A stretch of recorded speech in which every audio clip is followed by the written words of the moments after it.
It's the middle of the night or it's Sunday and you have a medical emergency. What do? Well, if it's a true medical emergency, you need to call 911 and call them as fast as you can. Please notify the office after you've done that so that we can at least follow your progress and we can meet you at the hospital. If it's anything else, call me first. I'm available 24 hours a day, 7 days a week to answer my patients' questions. There is no question that is too small. And 99.999% of the time, what patients are worried about after surgery are things that are normal after surgery and don't require attention in the emergency room. If you call 911, the fire department will be there in 2 or 3 minutes. They are incredibly responsive in Miami. And I have a lot of respect for the fire department, especially now. They are amazing heroes who are incredibly overwhelmed, and we don't want to add any burden to them. If they get to your house or your hotel, even if you're totally fine, they're going to take you to the hospital anyway. Well, that's what they're supposed to do. They're supposed to stabilize you and transport you to a hospital setting.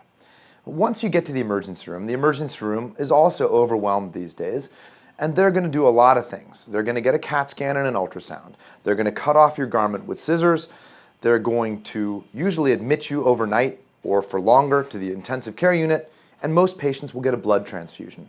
Patients almost never need an emergency blood transfusion, but in a hospital setting, they almost always give patients blood transfusions.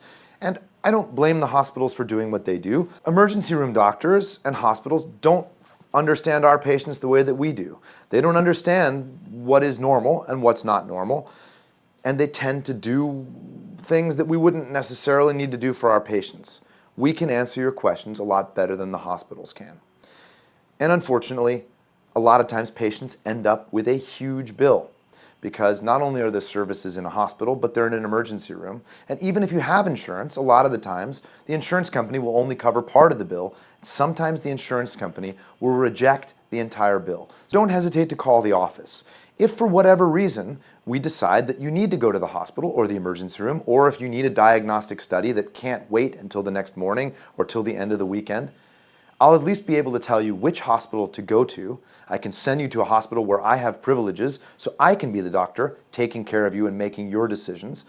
And I can call ahead to the emergency room and let them know that you're coming, tell them what we're looking for and why we're sending you there, which will help them focus the types of exams and the types of things they're going to do for you so they don't put you through a bunch of unnecessary and extra tests.